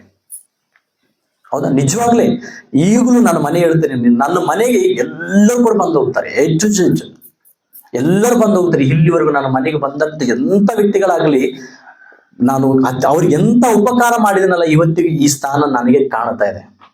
ಎಲ್ಲರೂ ಕೂಡ ನಾನು ಗೌರವಿಸಿರ್ತಕ್ಕಂಥ ಕಾರಣ, ನನ್ನ ಬ್ಯಾಚುಲರ್ ಇದ್ರೂ ಕೂಡ ಎಷ್ಟೋ ಜನರನ್ನ ನಾನು ಸಂಪರ್ಕಿಸಿಕೊಂಡೇನೆ. ಯಾಕಂದ್ರೆ ಒಬ್ಬ ತಾಯಿ ತರ ಅವ್ರಿಗೆ ಹೊಟ್ಟೆ ತುಂಬ ತಿನ್ನಿಸಿ ಅವರ ಮನೆಗೆ ಕಳಿಸ್ಕೊಟ್ಟಿದ್ದೇನೆ. ಅದು ಅತಿಥಿ ಸತ್ಕಾರ್ಯ. ಅದಕ್ಕ ಪ್ರಿಯರೇ, ಇದು ಅತಿಥಿ ಸತ್ಕಾರ. ಮತ್ತೆ ಇನ್ನೊಂದು ಏನಪ್ಪ ಅಂತಂದ್ರೆ, ಲೋಟನ್ ಗೊತ್ತಲ್ರಿ, ಲೋಟನು ಕೂಡ ಏನಾಯ್ತು, ಹೌದಾ, ನಾಶನ ಡೈಲಿ ಸುವಾರ್ಥ ಸಾರುವುದಕ್ಕಾಗಿ ಹೋಗ್ತಿದ್ರು ಅಬ್ರಹಾಮನು. ಆದರೆ ಅದು ಬಹಳ ಕಠಿಣವಾದ ಪರಿಸ್ಥಿತಿ, ಹೌದಾ. ಅಲ್ಲಿ ದೇವರು ತಪ್ಪಿಸಿದ. ಅಲ್ಲಿ ಕೂಡ ಯಾರು ಸೋದೋಮಗೊಮ ನಾಶನ ಮಾಡುವುದಕ್ಕಾಗಿ ಬಂದಿದ್ರು. ಆ ಬಂದಂತ ವ್ಯಕ್ತಿಗಳಿಗೆ ಮನೆಗೆ ಕರ್ಕೊಂಡ್ಬಂದ್ರು, ಹೌದಾ. ಮನೆಗೆ ಕರ್ಕೊಂಡ್ಬಂದು ಒಳ್ಳೆ ಅತಿಥಿ ಸತ್ಕಾರ್ಯ ಮಾಡಿದ ನಂತರ ಊರಿನ ಜನರು ಎಲ್ಲರೂ ಏನೋ ಚಿಕ್ಕವ್ರು ಮೊದಲುಕೊಂಡು ದೊಡ್ಡವ್ರ ತನಕ ಬಂದು ಅವರಿಗೆ ಮನೆಯಲ್ಲಿ ಸುತ್ತಾಕಿದ್ರು. ಯಾಕೆ? ಕೆಡಿಸೋದಕ್ಕಾಗಿ, ಹೌದಾ. ಅಂದ್ರೆ ಅಷ್ಟು ಕೆಟ್ಟು ಹೋಗಿದ್ದಾರೆ ಈ ಊರು ಜನರು ಅಂತೇಳಿ ಅತಿಥಿಗಳಿಗೆ ಗೊತ್ತಾಯ್ತು. ಇಂಥ ಊರದಲ್ಲಿ ಒಬ್ಬ ಒಳ್ಳೆ ಭಕ್ತರಿದ್ದಾನಲ್ಲ, ನಾವು ಯಾರೋ ಅಂತೇಳಿ ಬಂದು ನಾವು ಈ ಊರ್ನ ನಾಶನ ಮಾಡುವುದಕ್ಕಾಗಿ ಹೆಂಗಾದ ಯಾವ ತರ ಅದ, ಹೆಂಗಿದೆ ಈ ಊರು ಅಂತೇಳಿ ಸಂಚಾರ ಮಾಡುವುದಕ್ಕಾಗಿ ಬರುತ್ತಿರುವಾಗ ನಮ್ಗೆ ಕಣ್ಣಾರು ಕಾಣುತ್ತಲ್ಲ ಅಂತೇಳಿ ತಿಳಿದುಕೊಂಡು, ಇಂಥ ಕುಟುಂಬದಲ್ಲಿ ಇಷ್ಟು ಒಳ್ಳೆ ಮನುಷ್ಯ ನಮ್ಮನ್ನು ಕರೆದು ಕಸಿಗೆ ನಮ್ಗೆ ಊಟ ಉಪಚಾರವನ್ನು ಕೊಟ್ಟಿದ್ದಾನಲ್ಲ ಅಂತೇಳಿ ತಿಳಿದುಕೊಂಡು ಏನ್ ಮಾಡಿದೇನಂತಂದ್ರೆ, ಆ ನಂತರ ನಡೆರ್ತಕ್ಕಂಥ ಘಟನೆ ನಮ್ಗೆ ಚೆನ್ನಾಗಿ ಗೊತ್ತುಂಟು. ಅವ್ರಿಗೆ ಏನಾಯ್ತ್ರಿ, ಅದಿಷ್ಟು ಮನೆಗೆ ಕರೆದು ಅತಿ ಸತ್ಕಾರ್ಯ ಮಾಡಿದಕ್ಕೆ ಏನಾಯ್ತು, ಅವರು ಪ್ರಾಣ ರಕ್ಷಣೆ ಹೊಂದ್ರು. ಆ ಗ್ರಾಮಗಳಿಂದ ಅವರು ರಕ್ಷಣೆ ಹೊಂದ್ರು. ನಾಶನಕ್ಕೆ ಹೋಗುವಂತವರನ್ನ ದೇವರು ಅವ್ರನ್ನ ಕಾಪಾಡಿದ್ರು. ಯಾರ ಮುಖಾಂತರ? ಅತಿಥಿ ಸತ್ಕಾರ್ಯ ಮಾಡೋದ್ರ ಮುಖಾಂತರ. ಒಂದು ವೇಳೆ ಅವ್ರನ್ನೇ ಕೂಡ ಸಾವಿಡಿಯಲ್ಲಿ ಇರ್ತಾರಲ್ಲ, ಅಂದ್ರೆ ಊರಿನ ಭವಿಷ್ಯ ತಿಳಿಯಬೇಕಾದ್ರೆ ಸಾವಿಡಿಯಲ್ಲಿ ಕುಂದಿರ್ಬೇಕು. ಕುಂತಿರ್ತಕ್ಕಂಥ ವ್ಯಕ್ತಿಗಳನ್ನ ಕರೆದುಕೊಂಡು ಮನೆ ಕರೆಸಿ ಊಟ ಉಪಚಾರ ಮಾಡಿದಕ್ಕ ಆ ಕುಟುಂಬ ದೇವರ ರಕ್ಷಣೆ ಹೊಂದ್ರು. ನಿಜವಾಗ್ಲೂ ಅಂದ್ರೆ ಒಂದು ಅತಿಥಿ ಸತ್ಕಾರ್ಯ ಮಾಡೋದರಲ್ಲಿ ಇಷ್ಟು ಲಾಭ ಇದೆ ಅನ್ನೋದು ನಮಗೆ ಕಾಣ್ತಾ ಇದೆ ಪ್ರಿಯರೇ. ಅದಕ್ಕ ಮತ್ತಿನ್ನೊಂದು ಏನದಪ್ಪ ಅಂತಂದ್ರೆ, ಪೇತ್ರನ ಗೊತ್ತು ನಮ್ಗೆ. ಪೇತ್ರನ ಹತ್ಯೆ ಜ್ವರದಲ್ಲಿ ಬಿದ್ದಿರ್ತಾನೆ, ಹೌದಾ. ತುಂಬಾ ಜ್ವರದಲ್ಲಿ ಬಿದ್ದಿರುತ್ತಿರುವಾಗ ಪೇತ್ರನು ಮತ್ತೆ ಯೇಸು ಸ್ವಾಮಿ ಕೆಲವು ಶಿಷ್ಯರೆಲ್ಲರೂ ಕೂಡ ಬರ್ತಾರೆ. ಬಂದ ತಕ್ಷಣವೇ ಪೇತ್ರನು ಹತ್ಯೆ ಬಿದ್ದಿರತಕ್ಕಂಥದ್ದನ್ನು ನೋಡಿ, ಅಲ್ಲಿ ಮೇನ್ ಇಂಪಾರ್ಟೆಂಟ್, ಮನೆಯಲ್ಲಿ ಅಡಿಗೆ ಮಾಡಿ ಅತಿಥಿ ಸತ್ಕಾರ್ಯ ಮಾಡುವಂತ ಹೆಣ್ಮಗಳೇ ಬಿದ್ದಿದ್ದಾರೆ. ಏನು ಕೆಲಸ ಮಾಡಕ್ಕಾಗಲಾರ್ದಂತ ಬಿದ್ದಿದ್ದಾರೆ. ಬಿದ್ದಿರ್ತಕ್ಕಂಥ ವ್ಯಕ್ತಿ ಈಗ ಯೇಸು ಸ್ವಾಮಿ ಬಂದಿದ್ದಾರೆ, ಹಳೆಯ ಬಂದಿದ್ದಾನೆ, ಮತ್ತು ಇನ್ನೂ ಹಲವಾರು ಶಿಷ್ಯರು ಬಂದಿದ್ದಾರೆ. ಬಂದಿರತಕ್ಕಂಥ ಅತಿಥಿಗಳಿಗೆ ಅಟ್ಲೀಸ್ಟ್ ಒಂದು ಗ್ಲಾಸ್ ನೀರು ಎದ್ದು ಕೊಡಕ್ಕಾಗಲಾರಂತ ಸ್ಥಿತಿ ಮುದುಕಿಯಾಗಿದೆ. ಹೆಂಗ್ ಮಾಡ್ಬೇಕು? ಯೇಸು ಸ್ವಾಮಿ ಬಂದ ತಕ್ಷಣವೇ ಆ ತಾಯಿಯನ್ನ ಮುಟ್ಟಿ ಸ್ವಸ್ಥಪಡಿಸಿದ್ರು. ಸ್ವಸ್ಥಪಡಿದ ತಕ್ಷಣವೇ ಎದ್ದು ಅವರಿಗೆ ಊಟ ಉಪಚಾರವನ್ನು ಮಾಡಿದ್ರು, ಹೌದಾ. ನೋಡ್ರಿ, ಯೇಸು ಸ್ವಾಮಿ ಬಂದ ತಕ್ಷಣವೇ ಅವ್ರನ್ನ ಗುಣಪಡಿಸಿದ ತಕ್ಷಣವೇ ಆ ಕರ್ತವ್ಯಕ್ಕೆ ಕೃತಜ್ಞತೆ ತೀರಿಸಿಕೊಂಡ್ರ ತಾಯಿ. ಇದು ದೇವರ ಅಂದ್ರೆ ದೇವರು ಇಳಿದು ಬಂದು ಅತಿ ಸತ್ಕಾರ್ಯ ಮಾಡುವುದರ ಮುಖಾಂತರವಾಗಿ ಇಳಿದು ಬಂದು ನಮಗೆ ಒಳ್ಳೆ ಕುಟುಂಬವಾಗಿ ಮಾಡ್ತಾನೆ. ಅಂದ್ರೆ ಕುಟುಂಬವಾಗಿದ್ದು, ಹೌದಾ. ಇದಕ್ಕ ಹಾಸ್ಪಿಟಾಲಿಟಿ ಅಂತ ಕರೀತಾರೆ, ಹೌದಾ. ಅಂತಂದ್ರೆ ಹಾಸ್ಪಿಟಾಲಿಟಿ, ಅತಿಥಿ ಮಾಡೋದನ್ನು ನಾವು ಮರಿಬಾರದು ಅನ್ನೋದು. ಮತ್ತೆ ಇನ್ನೊಂದೇನಪ್ಪ ಅಂತಂದ್ರೆ ವಿಧೇಯತೆ, ಒಬಿಡಿಯನ್ಸ್ ಅಂತ ಕರೀತಾರೆ. ವಿಧೇಯತೆ ಏನಪ್ಪ ಅಂತಂದ್ರೆ ವಿಧೇಯತೆ ಅನ್ಬೇಕಾ. ಎಫೆಸ ಪತ್ರಿಕೆ 6ನೇ ಅಧ್ಯಾಯ 1ನೇ ವಚನದಾಗ, ಮಕ್ಕಳು ತಂದೆಗಳಿಗೆ ವಿಧೇಯರಾಗಿ ನಡ್ಕೊಳ್ಬೇಕು. ಮಕ್ಕಳು ತಂದೆಯರಿಗೆ ವಿಧೇಯರಾಗಿ ನಡ್ಕೊಳ್ಬೇಕು. ಮತ್ತ ಅನಂತರ 5ನೇ ಅಧ್ಯಾಯ 24ನೇ ವಚನದಲ್ಲಿ ಕೂಡ ಹೆಂಡತಿ ಗಂಡನನ್ನು ಪ್ರೀತಿ ಮಾಡಬೇಕು, ಗಂಡ ಹೆಂಡತಿಯನ್ನ ಪ್ರೀತಿ ಮಾಡಬೇಕು, ಹೌದಾ. ಇದು ಒಂದು ವಿಧೇಯತೆ, ಹೌದಾ. ಗಂಡ ಹೆಂಡತಿ ಮಾತು ಕೇಳಬೇಕು, ಹೆಂಡತಿಗೂ ವಿಧೇಯನಾಗಬೇಕು. ಹಾಗೆ ಸಂಪೂರ್ಣವಾಗಿ ಇನ್ನೊಂದಪ್ಪ ಅಂದ್ರೆ, ಹೆಂಡತಿ ಗಂಡನಿಗೆ ವಿಧೇಯತಳಾಗಬೇಕು. ಎಲ್ಲದರಲ್ಲಿಯೂ ಸರ್ವದಲ್ಲಿ ವಿಧೇಯತೆ ಅಂದ್ರೆ ಏನು, ಒಂದು ಕೂಡ ತಿಳಿಯಲಾರದೆ ಮಾಡುವಂತವರಾಗಿರ್ಬೇಕು ಹೆಂಡತಿ. ಅಡಿಗೆ ಮಾಡ್ತೀಯಾ, ಗಂಡನ ಕೇಳಿ ಗಂಡನಿಗೆ ಇಷ್ಟಾರ್ಥವಾಗಿ ಅಡಿಗೆ ಮಾಡಬೇಕು, ಅದು ವಿಧೇಯತೆ. ಇದು ಅದಕ್ಕ ಗಂಡ ಹೆಂಡತಿ ಗಂಡ, ಆನಂತರ ತಂದೆ ತಾಯಿಗಳಿಗೆ ಮಕ್ಕಳು, ಇದು ವಿಧೇಯತರಾಗಿ ನಡ್ಕೊಂಡ್ರೆ ಮಾತ್ರ ಮುಂದುವಾಗುತ್ತೆ. ಒಂದು ವೇಳೆ ಗಂಡ ಹೆಂಡತಿಯಲ್ಲಿ ಮಕ್ಕಳು ಕೂಡ ಸಂಸಾರದಲ್ಲಿ ಒಡಕಟ್ಟಾಗ್ಬಿಟ್ರು ಅಂತಂದ್ರೆ ಏನಾಗುತ್ತೆ ಗೊತ್ತಾ. ಇಸಾಕು ರೆಬೆಕ್ಕಳು ಕೊಟ್ಟಂತ ಮುದ್ಮಕ್ಕಳು ಏಸಾವ್ ಯಾಕೋಬ್, ಗೊತ್ತಲ್ಲ ಎಷ್ಟು ಕುಟುಂಬ ಒಡಕಟ್ಟಾಗಿದೆ. ಉದಾಹರಣೆಗೆ ನನ್ನ ಕುಟುಂಬಗಳಿಗೆ ಒಡಕಟ್ಟಾಗಿದೆ ಸುಮಾರು ಒಂದು 3 ತಿಂಗಳಾಯ್ತು, ಅದು ಪ್ರಮಾಣ, ಯಾಕಂದ್ರೆ ದೇವ್ರ ವಾಕ್ಯಗಳನ್ನ ಜೀವಿತದಲ್ಲಿ ನೆರವೇರ್ತಾವೆ ಇವೆಲ್ಲವೂ ಕೂಡ. ಹಂಗ ಒಡ್ಕಟ್ಟಾಗಿ ಕುಟುಂಬಗಳಿಗೆ ನೋಡ್ರಿ, ಒಬ್ಬನ್ ಮಾತ್ರ ಈ ಇಸಾಕನ ಮಾತು ಕೇಳ್ತಾನೆ, ಇನ್ನೊಬ್ಬ ಮಗ ಮಾತ್ರ ತಾಯಿ ಮಾತು ಕೇಳ್ತಾ ಇದ್ದಾನೆ. ಒಂದೇ ಮನೆಯಲ್ಲಿ ಇದ್ರೂ ಕೂಡ ಗಂಡ ಹೆಂಡತಿ ಮಾತಾಡ್ತಾ ಇಲ್ಲ. ಎಷ್ಟು ಒಡಕಟ್ಟ ಇದು! ವಿಧೇಯ ತಂತ್ರ, ಇದನ್ನ ಕುಟುಂಬ ಅಂತಾರ. ಗಂಡ ಮಂಚದ ಮೇಲೆ ಬಿದ್ದಿದ್ರು ಕೂಡ, ಹೆಂಡತಿ ಮನೆಯಲ್ಲಿ ಇದ್ರೂ ಕೂಡ ಗಂಡನಿಗೆ ಅತಿ ಸತ್ಕಾರ್ಯ ಮಾಡುವುದನ್ನು ಮಾಡ್ತಾ ಇಲ್ಲ ಅಂತಂದ್ರೆ ಹೆಂಡತಿ ಗಂಡನಿಗೆ ವಿಧೇಯ ಅನ್ನೋದು ಎಲ್ಲಿಂದ ಆಗುತ್ತೆ? ಅದು ಕೂಡ ಮತ್ತೆ ಸ್ವಂತ ರಿಲೇಷನ್ ರೀ, ದೂರ ಮಗಳಲ್ಲ, ದೂರ ಹೆಣ್ಮಗಳಲ್ಲ ರೆಬೆಕ್ಕಳು, ಹೌದಾ? ದೂರ ಮಗಳಲ್ಲ, ಪ್ರೀತಿಯಿಂದನೇ ಕರ್ಕೊಂಡು ಬಂದಿರತಕ್ಕಂತ ರೆಬೆಕ್ಕಳು, ಕುಟುಂಬದವರು, ರಿಲೇಷನ್ ಅವ್ರದವು, ಸ್ವಂತವ್ರು, ಸ್ವಗ್ರಾಮದವಳು. ಅಂತ ರಿಲೇಷನ್ದಾಗೂ ಒಂದೋ ಕುಟುಂಬದಲ್ಲಿ ಇದ್ರೂ ಕೂಡ, ಒಂದೇ ರಿಲೇಷನ್ ಇದ್ರೂ ಕೂಡ ಗಂಡ ಹೆಂಡತಿಗೆ ಪ್ರೀತಿ ಇಲ್ಲ ಮಕ್ಕಳಾದ ಮೇಲೆ. ಈ ತರ ವಿಧೇಯತೆ, ಅದಕ್ಕಾಗಿ ಈ ತರ ಇದ್ದರೆ ಕುಟುಂಬಗಳು ಒಡಕಟ್ಟಾಗುತ್ತವೆ. ಅದಕ್ಕಾಗಿ ಯಾವಾಗಲೂ ವಿಧೇಯತರಾಗಿ ನಡ್ಕೊಳ್ಳಬೇಕು, ಹೌದಾ? ನಡ್ಕೊಳ್ಳುವಾಗ ನೋಡ್ರಿ, ಈಗ ಇನ್ನೊಂದು ಅಬ್ರಹಾಮರು ಗೊತ್ತಲ್ಲ, ಮಕ್ಕಳು ಆಗಿಲ್ಲ ಅಂತಂದ್ರು ಕೂಡ ಹೆಂಡತಿ ಯಾವಾಗಲೂ ನೋಡಿದ್ರಿ ಯಜಮಾನ ಅಂತೇಳಿ ಕರಿತಿದ್ರು ಅಬ್ರಹಾಮನ, ಶಾರಳು. ಹಂಗ ಆ ಗೌರವ ಇರಬೇಕು ಹೆಂಡತಿಗೆ ಗಂಡನ ಮೇಲೆ. ಅದು ಇದ್ದಾಗನೆ ಮಾತ್ರನೇ ಯಾವಾಗಲೂ ಯಜಮಾನ ಅಂತಂದ್ರೆ ಯಾರು? ಮನೆ ಯಜಮಾನ ಅಂತಂದ್ರೆ ಗಂಡನೇ ಆಗುತ್ತಾನೆ. ಅದಕ್ಕ ಇದು ಇದ್ದಾಗ ಗಂಡನ ಮಾತು ಕೇಳಿದಾಗ ಮಾತ್ರನೇ ಹೆಂಡತಿ ಸಂಸಾರದಲ್ಲಿ ಗೆಲ್ಲುವುದಕ್ಕೆ ಆಗ್ತದೆ ಹೊರತು ಗಂಡನನ್ನ ತಿರಸ್ಕರಿಸಿ ಏನೋ ಸಾಧನ ಮಾಡ್ಬೇಕಂತಂದ್ರೆ ಸಂಸಾರದಲ್ಲಿ ಯಾವಾಗಲೂ ಗೆಲ್ಲಕ್ಕೆ ಸಾಧ್ಯನೇ ಇಲ್ಲ. ಅದಕ್ಕ ಅಬ್ರಹಾಮನು ಮೂಲ ಪಿತನು, ಹೌದಾ? ಎಲ್ಲ ವಿಶ್ವಾಸಿಗಳೆಲ್ಲರಿಗೂ ತಂದೆ ಅಂತೇಳಿ ಪಡಬೇಕಾದ್ರೆ ಏನು ಕಾರಣ? ಇವೆಲ್ಲ. ಅದು ಮತ್ತೆ ಇನ್ನೊಂದೇನಪ್ಪ ಅಂದ್ರೆ, ಇವು ಹಾಸ್ಪಿಟಾಲಿಟಿ, ಒಬಿಡಿಯನ್ಸು ಅನಂತರ ಇವು ಅಂದ್ರೆ ಏನಂದ್ರೆ ಯೂನಿಟಿ, ಹೌದಾ? ಐಕ್ಯತೆ. ಒಂದು ಕುಟುಂಬದಲ್ಲಿ ಐಕ್ಯತೆ ಬೇಕು. ಈಗ ಗಂಡ ಒಂದು ಕಡೆ ಹೋಗ್ತಾನೆ, ಗಂಡ ಹೆಂಡತಿ ಮಾತು ಕೇಳಾರದೆ ಹೋಗ್ತಾನೆ, ಹೌದಾ? ಗಂಡನ ಏನು ಕೇಳಾರದೆ ಹೆಂಡತಿ ಕೂಡ ಎಕಡೆ ಬೇಕಾದಾಗ ತಿರುಗಾಡೋದು, ಎಕಡೆ ಬೇಕಾದಾಗ ಮನಸ್ಸು ಬಂದಂಗ್ ಮಾಡೋದು, ಈ ಗಂಡನ ಗೊತ್ತಿಲ್ಲಾರ್ದಾಗೆ ಮಾಡೋದು, ಹೌದಾ? ಈಗಿದ್ದಾಗ ಮತ್ತಿನ್ನೊಂದು, ಈ ಕಡೆ ತಾಯಿಗಾಗಲಿ ಈ ಕಡೆ ತಂದಿಗಾಗಲಿ, ಹೌದಾ, ಏನು ಕೇಳಲಾರದೆ ಮಕ್ಕಳು ಕೂಡ ಹಲಂಡಾಗಿ ತಿರುಗಾಡೋದು, ಮಕ್ಕಳು ಕೂಡ ಎಕಡೆ ಮನಸ್ಸು ಬಂದಾಗ ತಿರುಗಾಡೋದು. ಅಂದ್ರೆ ಇವರೆಲ್ಲ ಐಕ್ಯತೆ ಇರ್ತದ? ಇರಲ್ಲ, ಹೌದಾ? ಐಕ್ಯತೆ ಈ ಐಕ್ಯತೆ ಇರಬೇಕಾದ್ರೂ ಕೂಡ ನಿಜವಾಗ್ಲೂ ಅಂತಂದ್ರೆ ಏನು ಬೈಬಲ್ ಇಂದ ಏನು ಬರೆಯಲ್ಪಟ್ಟಿದೆ? ಎಫೆಸ ಪತ್ರಿಕಾ 5ನೇ ಅಧ್ಯಾಯ 32ನೇ ವಚನದಲ್ಲಿ ನಾವೆಲ್ಲರೂ ಒಂದೇ ಶರೀರ, ಗಂಡ ಹೆಂಡತಿ ಅಂದ್ರೆ ಏನು? ಒಂದೇ ಶರೀರವಾಗಿದ್ದೀವಿ ಅಂತೇಳಿ ಬೈಬಲ್ ಹೇಳ್ತಾರೆ. ದೇವರು ಕೂಡಿಸಿದ ಮನುಷ್ಯನ ಅಗಲಿಸಬಾರದು, ಇನ್ನು ಇವರು ಇಬ್ಬರೆಲ್ಲ ಒಂದೇ ಶರೀರವಾಗಿದ್ದಾರೆ ಎಂಬುದಾಗಿ. ಅಂದ್ರೆ ಎರಡು ದೇಹಗಳನ್ನ ಒಂದು ಮಾಡಿದಾನೆ ದೇವರು. ಒಂದು ಮಾಡಿದನಂತಂದ್ರೆ ಬೇರೆ ಬೇರೆ ದೇಹ ಕಾಣ್ತಾ ಇದಾವೆ, ಬಟ್ ದೇವರ ದೃಷ್ಟಿಯಲ್ಲಿ ಒಂದೇ ದೇಹ. ಅದು ಒಂದೇ ದೇಹ ಅಂದ್ರೆ ಒಂದೇ ದೇಹ, ಒಂದೇ ಹೃದಯ, ಒಂದೇ ಸರ್ವ ಮೇಲೆ ಒಂದೇ ದೇಹದಲ್ಲಿ ಆಲೋಚನೆ ಹೇಗೆ ಹುಟ್ಟುತ್ತೋ ಹಾಗೆ ಗಂಡ ಹೆಂಡತಿಯಲ್ಲಿ ನಡುವದಲ್ಲಿ ಕೂಡ ಒಂದೇ ಹೃದಯದ ಮೇಲೆ ಒಂದೇ ಆಲೋಚನೆ ಹುಟ್ಟಬೇಕು. ಗಂಡನ ಆಲೋಚನೆ ಹೆಂಡತಿ ಆಗಿರ್ಬೇಕು, ಹೆಂಡತಿನ ಆಲೋಚನೆ ಗಂಡನ ಆಗಿರ್ಬೇಕು. ಗಂಡನ ಮಾಡುವಂತ ಕಾರ್ಯವನ್ನೇ ಹೆಂಡತಿ ಮಾಡಬೇಕು, ಹೆಂಡತಿ ಮಾಡುವಂತ ಕಾರ್ಯವನ್ನೇ ಗಂಡನ ಮಾಡಬೇಕು. ಅಂದ್ರೆ ಒಬ್ಬರು ಹೇಗೆ ಕೆಲಸ ಮಾಡುತ್ತಾರೋ, ಒಬ್ಬರು ಹೇಗೆ ಮುಂದೆ ನಡೆಯುತ್ತಾರೋ ಹಾಗೆ ಇವರಿಬ್ಬರಲ್ಲೂ ಕೂಡ ಒಂದೇ ಕಾರ್ಯವಾಗಿರ್ಬೇಕು. ತಂದೆ, ಮಗನ, ಪವಿತ್ರಾತ್ಮನು, ಇವರು ಮೂರು ಬೇರೆ ಬೇರೆ ಆದ್ರೂ ಕೂಡ ಹೇಗೆ ಒಂದೇ ಕಾರ್ಯ ಮಾಡ್ತಾರೋ ಹಾಗೆ ಕೂಡ ಗಂಡ ಹೆಂಡತಿ ಇಬ್ಬರಾದ್ರೂ ಕೂಡ ಅವರಿಬ್ಬರು ಒಂದೇ ಶರೀರವಾಗಿದ್ದಾರೆ, ಒಂದೇ ಕಾರ್ಯ, ಒಂದೇ ಆಲೋಚನೆ, ಐಕ್ಯತೆಯಾಗಿ ಏನೇ ಮಾಡಿದ್ರು ಕೂಡ ಗಂಡ ಹೆಂಡತಿ ಕೂಡಿ ಆಲೋಚಿಸುವಂತೆ ಮಾಡಬೇಕು. ಇದು ಯೂನಿಟಿ. ಈ ಇದ್ದಾಗ ಕುಟುಂಬಗಳು ಇನ್ನು ಬಹಳ ಇದ್ದಾವೆ. ಮುಂದಕ್ಕೆ ಹೋಗೋಣ. ಅನಂತರ ಸೆಕ್ಯೂರಿಟಿ, ಹೌದಾ? ಹೌದಾ? HOUS. ಸೆಕ್ಯೂರಿಟಿ ಅಂದ್ರೆ ಒಂದು ಕುಟುಂಬಕ್ಕ ನಿಜವಾಗ್ಲಂತಂದ್ರೆ ಸೆಕ್ಯೂರಿಟಿ, ಭದ್ರತೆ ಅಂತಾರೆ. ಭದ್ರತೆ ಅಂತಂದ್ರೆ ಏನ್ರಿ? ಒಂದ್ ಮನೆ ಅಂತಂದ್ರೆ ನೋಡ್ರಿ, ಮನೆ ಬಿಟ್ಟು ಹೋಗುವಾಗ ಚಾವಿ ಹಾಕ್ತಿವಿ, ಕೊಂಡೆ ಹಾಕ್ತಿವಿ, ಬಾಗಿಲಿರ್ತವೆ, ಕಿಟಕಿಗಳಿರ್ತವೆ, ಮತ್ತೆ ಇದಕ್ಕಿಂತ ಮುಂಚೆ ಕಾಂಪೌಂಡ್, ಮನೆಯಲ್ಲಾದ್ಮೇಲೆ ಮತ್ತೆ ಕಾಂಪೌಂಡ್, ಆ ಕಾಂಪೌಂಡ್ಗೆ ಒಂದು ದೊಡ್ಡ ಬಾಗಿಲು, ಗೇಟ್, ಹೌದಾ? ಇದು ಭದ್ರತೆ. ಇದು ನಾವು ಮನುಷ್ಯರು ಮಾಡುವಂತ ಭದ್ರತೆ, ಇದು ಸೆಕ್ಯೂರಿಟಿ ಅಂತಾರೆ. ಹೌದಾ? ಈ ಭದ್ರತೆ ಇದ್ರೆ ನಾವು ನಿಜವಾಗಲೂ ಗಟ್ಟಿಯ ಭದ್ರವಾಗಿರ್ತೀವಿ. ಕೇವಲ ಮನೆಗೆ ಹೋಗಿ ಬೀಗ ಹಾಕಿವಿ, ಅನಂತರ ಗೇಟ್ಗೂ ಬೀಗ ಹಾಕಿವಿ ಅಂತಂದ್ರೂ ನನ್ನ ಮನೆ ಭದ್ರತೆ ಇರ್ತದ?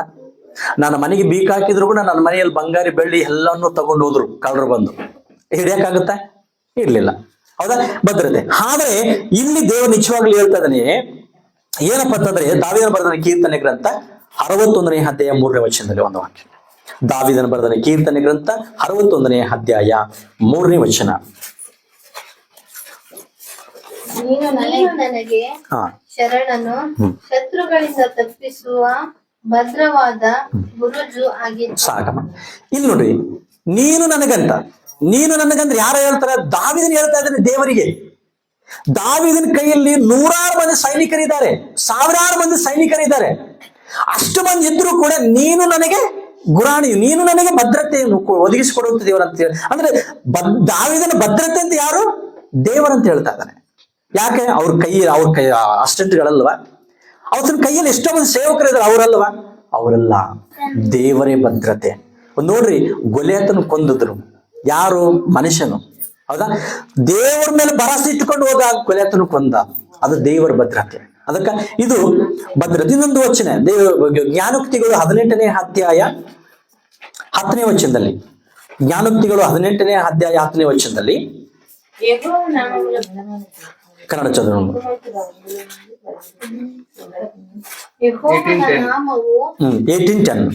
ಯೆಹೋವನ ನಾಮವು ಬಲವಾದ ಬುರುಜು, ಶಿಷ್ಟನು ಅದರೊಳಕ್ಕೆ ಓಡಿ ಹೋಗಿ ಭದ್ರವಾಗಿರುವನು. ಸರ್, ಯೆಹೋವ ನಾಮವು ಎಂತದಂತ? ಭದ್ರವಾದ ನಾಮ. ಯಾರು ಹೇಳ್ತಾರೆ ಮಾತು? ಸೊಲೊಮೋನ ಹೇಳ್ತಾ ಇದ್ದಾನೆ. ಸೊಲೊಮೋನನು ಕೂಡ ಏನ್ರಿ, ಎಷ್ಟು ದೊಡ್ಡ ಶ್ರೀಮಂತನು. ಹೌದಾ? ಶತ್ರುಗಳು ಕೂಡ ಮಿತ್ರಗಳಾಗಿದ್ದಾನೆ ಆತನ ಕಾಲದಲ್ಲಿ. ಅಂತವರೆಲ್ಲಿ ಇರುವಾಗಲೂ ಕೂಡ ಅಷ್ಟು ದೊಡ್ಡ ಆಲಯವನ್ನು ಕಟ್ಟಿದ್ರು, ಮಂಟಪವನ್ನು ಕಟ್ಟಿದ್ರು ಕೂಡ ಎಲ್ಲ ಯಾವ ಕೇಡು ಗಂಡಂತರ ಆಗದಂತೆ ಒಳ್ಳೆ ಕಾರ್ಯವನ್ನು ಮಾಡಿರ್ತಕ್ಕಂಥ ಸೊಲೊಮೋನನಿಗೆ ಯಾರು ಭದ್ರತೆ ಅಂತ? ಯೆಹೋವನ ನಾಮವೇ. ಹೌದಾ? ಅಂದ್ರೆ ಇವರೆಲ್ಲ ಒಬ್ರಿಗೊಬ್ರು ನಾವು ಲೆಕ್ಕ ಮಾಡ್ಕೊಂತ ಹೋದ್ರು, ವರ್ಣಿಸ್ಕೊಂತ ಹೋದ್ರು ಅಂತಂದ್ರೆ ದೇವರೇ ಇವರೆಲ್ಲರಿಗೂ ಭದ್ರತೆಯಾಗಿ ಕಾಣ್ತಾ ಇದ್ದಾನೆ, ಸೆಕ್ಯೂರಿಟಿ ಆಗಿ ಕಾಣ್ತಾ ಇದ್ದಾನೆ. ಅದಕ್ಕ ನೋಡ್ರಿ, ಯೋಬನ ಕುಟುಂಬ ಕೂಡ ಭದ್ರವಾಗಿದೆ. ಹೆಂಗ? ಯೆಹೋವನೇ ಭದ್ರತೆ. ದೇವರ ಸೆಕ್ಯೂರಿಟಿ ಆಗಿ ಆ ಕುಟುಂಬವನ್ನು ಕಾಪಾಡಿದ. ಅನಂತರ ಸೈತಾನ ಬಂದು ಒಡಕಟ್ಟು ಮಾಡಿದ. ಆಯ್ತು, ಸರಿ ನಡಿ, ಯೋಬನಷ್ಟು ಯಥಾರ್ಥವಂತನ ಭೂಮಿ ಮೇಲೆ ಯಾರು ಇಲ್ಲ, ಅವನು ನನ್ನ ಮಗನು, ನಿನಗೆ ಗಳಿಸ್ತಾನೋ ನನ್ನ ಗಳಿಸ್ತಾನೋ ನೋಡೋಣ ಅಂತೇಳಿ ಪರೀಕ್ಷೆ ಮಾಡಿದ. ಆದ್ರೆ ಯೋಬನು ಸೋಲಿಲ್ರಿ. ಹೆಂಡತಿ ಸೋಲೋದಳು, ಹೆಂಡತಿ ಬಿಟ್ಟು ಹೋದಳು. ಹೌದಾ? ಹೆಂಡತಿ ಬಿಟ್ಟು ಹೋದಳು, ಯೋಬನ್ ಮಾತ್ರ ಸೋಲಿಲ್ಲ. ಹಾಗೆ ಆದಾಮು ಹವ್ವ, ಪೌಲನು ಹೇಳ್ತಾ ಇದ್ದಾನೆ, ಆದಾಮನು ವಂಚನೆಗೆ ಒಳ ಬೀಳಲಿಲ್ಲ, ಆದರೆ ಹವ್ವಳು ವಂಚನೆಗೆ ಒಳ ಬಿದ್ದಳು ಅಂತ.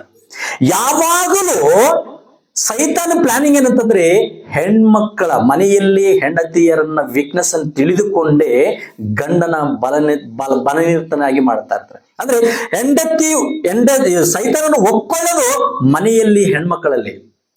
ಹೌದಾ? ನಿಜವಾಗ್ಲೂ ನೋಡ್ರಿ, ಗಂಡನ ಅಂತ ಪರಿಸ್ಥಿತಿಯಲ್ಲಿ ಇದ್ರೂ ಕೂಡ ಬಿಟ್ಟು ಹೋಗಿದ್ದಾಳೆ.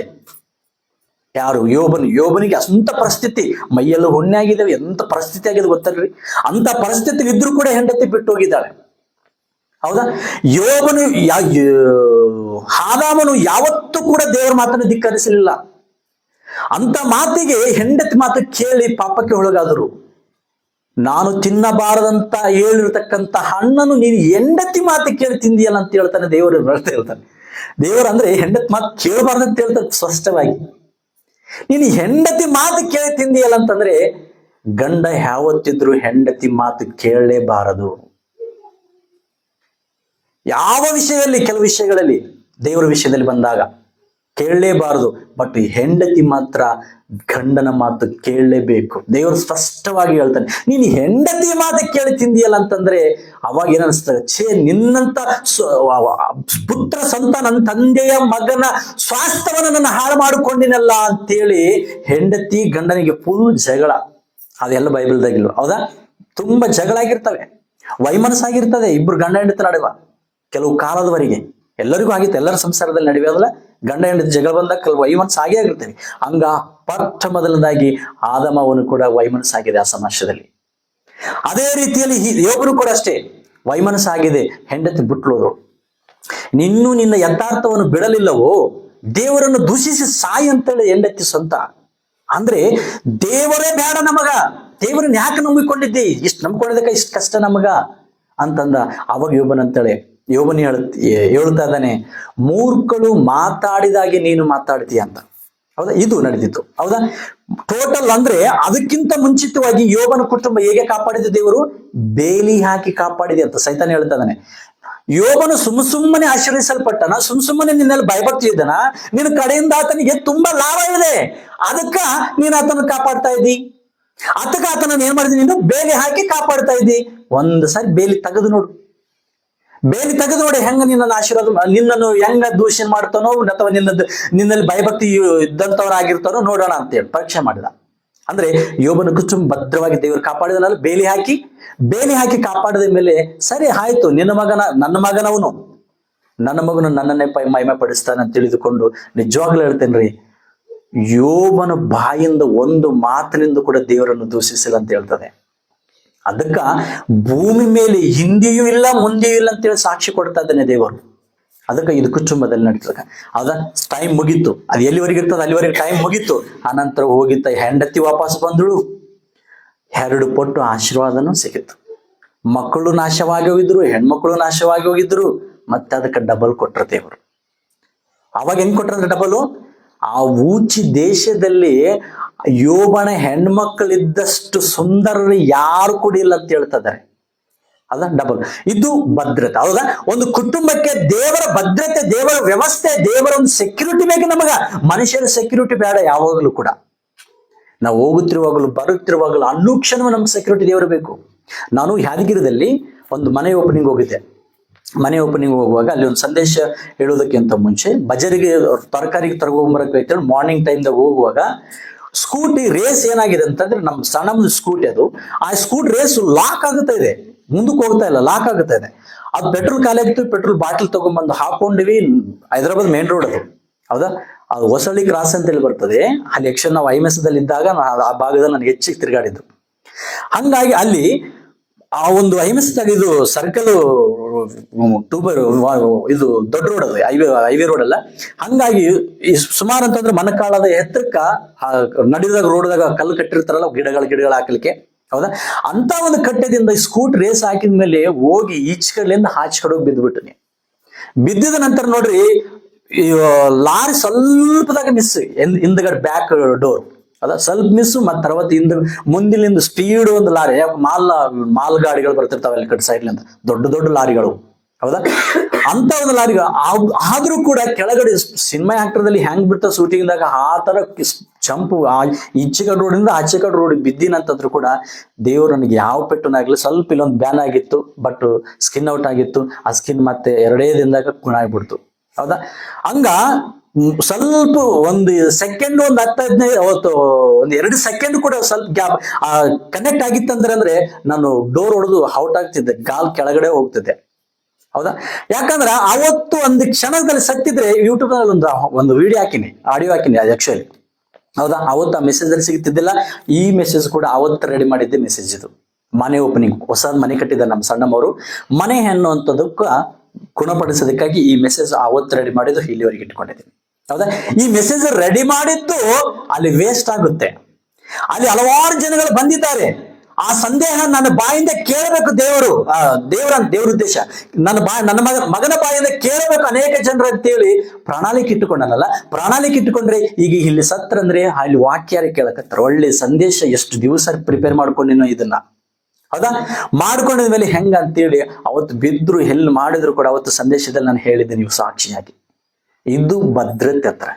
ದೇವರು ನಮ್ಮ ಪ್ರಾಣ ಹೋಗ್ಲಿಕ್ಕೆ ಯಾರ್ರೀ ಕಾರಣ? ನೋಡು, ಯೋಬನಿಗಿರ್ತಕ್ಕಂಥ ಆಸ್ತಿ ಎಲ್ಲವನ್ನೂ ಕೊಟ್ಟಿದ್ದೇನೆ, ಆದ್ರೆ ಅವನ ಮೈ ಮೇಲೆ ಮಾತ್ರ ಪ್ರಾಣ ಹಾನಿ ಮಾತ್ರ ಮಾಡಕ್ ಹೋಗ್ಬೇಡ ಅಂತ ಹೇಳಿದ್ರು. ಹೌದಾ, ಇದು ಹಂಗ ನಮ್ಮ ಪ್ರಾಣ ಹೋಗ್ಲಿಕ್ಕೆ ಸಾಧ್ಯ ಯಾರ ಕೈಲಿದೆ? ದೇವರ ಕೈಲಿದೆ. ಅದಕ್ಕಾದ್ರೂ ಕಾಪಾಡಿದ್ರು. ಸರಿ, ಮತ್ತೆ ಇನ್ನೊಂದೇನಪ್ಪ ಅಂತಂದ್ರೆ, ಲಾಸ್ಟ್ ಈಟರ್ನಿಟಿ, ಶಾಶ್ವತತೆ ಅಂತ ಕರೀತಾರೆ. ಶಾಶ್ವತತೆ ನಿಜವಾಗ್ಲೂ ನೋಡ್ರಿ, ಶಾಶ್ವತ ಒಂದೇ ವಚನ ಕಡೆದಾಗಿ ಓದಿ ಮುಗಿಸ್ಕೊಂಡು ಬಹಳ ಟೈಮ್ ಆಗುತ್ತೆ. 2ನೇ ಕೊರಿಂಥ ಬರೆದ ಪತ್ರಿಕೆ. ಹೌದಾ, 2ನೇ ಕೊರಿಂಥ ಬರೆದ ಪತ್ರಿಕೆ 5ನೇ ಅಧ್ಯಾಯ 1ನೇ ವಚನದಲ್ಲಿ, ಮತ್ತು ಆಮೇಲೆ ಯೋಹಾನ ಬರೆದ ಸುವಾರ್ತೆ 14:1-4 ಬಿಡಾರಗಳು. ಹೌದಾ, ಆ ವಿಷಯದಲ್ಲಿ ಮಾತಾಡ್ತಿರುವಾಗಲೂ ಕೂಡ ಅದಮ್ಮ ಭೂಮಿಯ ಮೇಲಿರುವ ನಮ್ಮ ಮನೆ ಅಂದರೆ ನಮ್ಮ ದೇಹವೆಂಬ ಗುಡಾರವು ಕಿತ್ತಲು ಹಾಕಲ್ಪಟ್ಟರೂ ದೇವರಿಂದುಂಟಾದ ಒಂದು ಕಟ್ಟಡವು ಪರಲೋಕದಲ್ಲಿ ನಮಗುಂಟದ್ದು ಬಲ್ಲದು. ಸಾಕು ಇದು ಹೌದಾ. ನಿಜವಾಗ ಅಂದ್ರೆ ಪರಲೋಕದಲ್ಲಿ ನಮಗ ಕಟ್ಟಡವು ಇದು ಉಂಟು. ನಮಗ ಇದು ಕಟ್ಟಡವಲ್ಲ, ಇದು ಕಟ್ಟಡ ಅಲ್ಲ, ಅದು ಶಾಶ್ವತವಾದಂತ ಕಟ್ಟಡ. ಯೋಹಾನ ಬರೆದ ಸುವಾರ್ತೆ 14ನೇ ಅಧ್ಯಾಯ 1-4 ಯೇಸು ಸ್ವಾಮಿ ಹೇಳುವಂತ ಬಿಡಾರಗಳು. ಅದೊಂದು ಚಿನ್ನ ನೋಡ್ರಿ. ಯೋಹಾನ ಬರೆದ ಸುವಾರ್ತೆ 14ನೇ ಅಧ್ಯಾಯ. ನಿಮ್ಮ ಹೃದಯವು ಕಳವಳಗೊಳ್ಳದೆ ಇರಲಿ. ಎಸ್, ದೇವರನ್ನು ನಂಬಿರಿ, ನನ್ನನ್ನು ನಂಬಿರಿ. ನನ್ನ ತಂದೆಯ ಮನೆಯಲ್ಲಿ ನನ್ನ ತಂದೆಯ ಮನೆಯಲ್ಲಿ ಬಹಳ ಬಿಡಾರಗಳಿದೆ ಅಂತ. ಇವತ್ತಿನ ದಿನದಲ್ಲಿ ನಾನು ಒಂದು ಮನೆ, ನಿನಗೊಂದು ಮನೆ, ಹೌದಾ? ಇಲ್ಲೆಲ್ಲರೂ ಭೂಮಿ ಮೇಲೆ ಮನೆಗಳಿದ್ದಾವೆ, ಆದ್ರೆ ಅಲ್ಲಿ ತಂದೆಯ ಮನೆಯಲ್ಲಿ ಬಹಳ ಬಿಡಾರಗಳಿದ್ದಾವೆ. ಅವು ನಿಜವಾದಂತ ನಮ್ಮ ಮನೆಗಳು. ನೋಡ್ರಿ, ಮನೆ ಅಂತಂದ್ರೆ ಇಂಗ್ಲಿಷ್ನಾಗ ಹೌಸ್ ಅಂತ ಕರೀತಾರೆ, ಹಾಗೆ ಓಮ್ ಅಂತ ಕೂಡ ಕರೀತಾರೆ. ಹೌಸ್ಕ ಓಮಕ ವ್ಯತ್ಯಾಸ ಏನ್ ಗೊತ್ತಾ? ಹೌಸ್ಗ ಓಂಕ ವ್ಯತ್ಯಾಸ. ಹೌಸ್ ಅಂತಂದ್ರೆ ನೀನು ಬಾಡಿಗೆ ಮನೆಯಲ್ಲಾಗಿರ್ಬೋದು, ಹೌದಾ? ಹೆಚ್ಚಾಗಿ ಬಾಡಿಗೆ ಮನೆಯಲ್ಲಿ ಅಂದ್ರೆ ಸ್ವಂತ ಇರ್ಲಾರ್ದಂತ ಮನೇನೆ ಹೌಸ್ ಅಂತ ಕರೀತಾರೆ, ಹೌದಾ?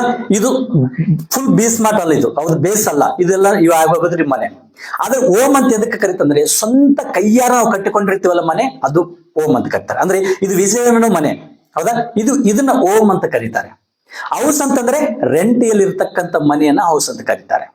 ಅದಕ್ಕ ಹೌಸ್ಗೆ ಓಮ್ಗೆ ವ್ಯತ್ಯಾಸ ಏನಪ್ಪಾ ಅಂದ್ರೆ, ಈಗ ನಾವಿರ್ತಕ್ಕಂಥ ಎಲ್ಲದೂ ಕೂಡ ಇದು ಹೌಸ್. ಇದು ಶಾಶ್ವತವಲ್ಲ. ನಮಗೀಗ ಶಾಶ್ವತವಾದದ್ದು ಏನದು? ಓಮ್. ಅಲ್ಲಿದ್ದಾವೆ, ಪರಲೋಕದಲ್ಲಿ ಇದ್ದಾವೆ. ಅದು ನಮ್ಮ ಹೋಮ್, ಅದು ನಮ್ಮ ಮನೆ, ಅದು ಶಾಶ್ವತವಾದ ಮನೆ. ಅದಕ್ಕ ಪ್ರಿಯರೇ, ನಿಜವಾಗ್ಲಂತಂದ್ರೆ ಒಂದು ಕುಟುಂಬ ಯಾವಾಗಲೂ ಕೂಡ ಏನಪ್ಪಾ ಅಂತಂದ್ರೆ ಅತಿಥಿ ಸತ್ಕಾರ್ಯ ಅಂದ್ರೆ ಹಾಸ್ಪಿಟಾಲಿಟಿಯನ್ನು ಮರಿಬಾರದು, ಹೌದಾ? ಮತ್ತೆ ವಿಧೇಯತ ಅಂತಂದ್ರೆ ಒಬಿಡಿಯನ್ಸ್ ಮರಿಬಾರದು. ಆಮೇಲೆ ಯುನಿಟಿ, ಹೌದಾ? ಯುನಿಟಿಯನ್ನು ಮರಿಬಾರದು ನಾವು. ಐಕ್ಯತೆ, ಎಲ್ಲರ ಕುಟುಂಬದಲ್ಲಿ ಐಕ್ಯತೆ, ಎಲ್ಲ ಅಣ್ಣ ತಮ್ಮಂದ್ರು, ತಂದೆ ತಾಯಿಗಳು, ಬಂಧು ಬಳಗ ಎಲ್ಲ ಹೆಚ್ಚು ಒಬ್ರಿಗೊಬ್ರು ಯುನಿಟಿ ಆಗಿರ್ಬೇಕು.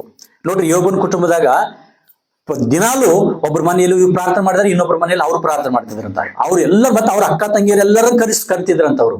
ಹಂಗ ನಾವೆಲ್ಲರೂ ಕೂಡ ಪ್ರಾರ್ಥನೆ ಮಾಡ್ತಿರುವಾಗಲೂ, ಇವತ್ತಿನಿಂದಲೇ ಅಣ್ಣವರ ಕುಟುಂಬದಲ್ಲಿ ಪ್ರಾರ್ಥನೆ ಮಾಡ್ತಿರುವಾಗಲೂ ಒಂದು ಕೂಡ ಮತ್ತೆ ಇನ್ನೊಂದು ಮನೆಯಲ್ಲಿ ಈ ತರ ಕುಟುಂಬ ಪ್ರಾರ್ಥನೆಗಳನ್ನ ನೋಡೋದು ಬಹಳ ಪ್ರಾಮುಖ್ಯ ಅವಾಗಲೂ. ಅದಕ್ಕ ಯುನಿಟಿ, ಆಮೇಲೆ ಸೆಕ್ಯೂರಿಟಿ, ಹೌದಾ?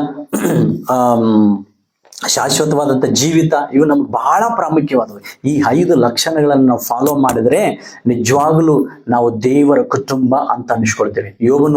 ನೋಹನ್ ನೋಡ್ರಿ, ದೇವರ ಕುಟುಂಬ ಅನಿಸ್ಕೊಂಡಿದ್ದಾರೆ, ಹೌದಾ? ಹಾಗೆ ಮತ್ತೆ ಇನ್ನೊಂದು ಅಬ್ರಹಾಂ, ಇಸಾಕ್, ಯಾಕೋಬನಂತ ಹೆಸರು ದೇವರಂತ ತಿಳ್ಕೊಂಡನಲ್ಲ ದೇವರು. ಇದು ಒಂದೇ ಕುಟುಂಬ.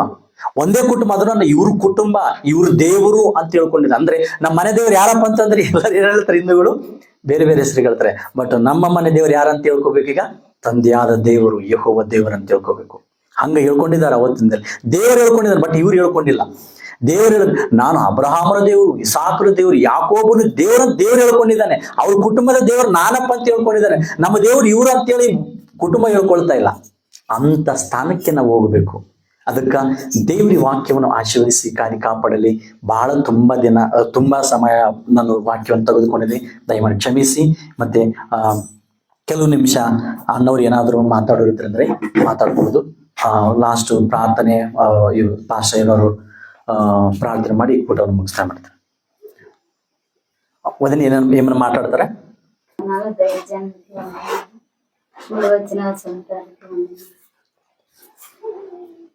పాదం పెట్టుకోవాలని సాంబార్ పెట్టి అనుకున్నాను. దేశం వెళ్ళినప్పుడు పాదం పిల్లలు ఉన్నప్పుడు వెళ్దాం అనుకున్నాను, పెట్టుకోలేకపోయాను. ఇప్పుడు పెట్టుకున్నాం.